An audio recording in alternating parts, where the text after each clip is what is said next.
सीता पहाड़ पर्वत आसतु बुली नेबा से जगार देखा बहुत पसंद लगे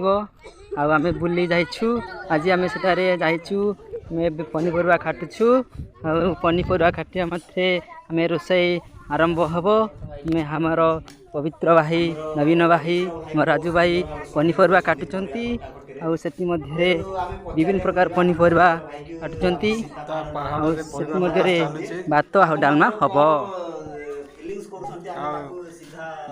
पटे मोर बुलिया मात्र बहुत सुंदर देखा जाउची आ रोषे आरंभ होउची रोषे हमर भाई माने 3 जन रहि गलेनी आम यज्ञ आरंभ करने जाऊँ यज्ञ आरंभ है यज्ञ बहुत लोग जोग देती गोटे 20-25 जन जोग देती बहुत सुंदर भाव में आमर मुखिया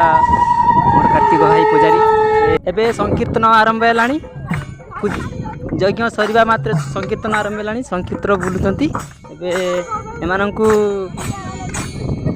मंदिर चारि पाखे संकीर्तन करुँचर गोटे 20-25 जन आमर दीति सिंह ग्राम आसता भक्तगण सीता पहाड़ में एवं खाइबार भी व्यवस्था हो जाए संकीर्तन सरला जाऊँ खाइबा देखु खाइबार व्यवस्था हो गला खाऊँ समस्ते भक्तगण इति रही।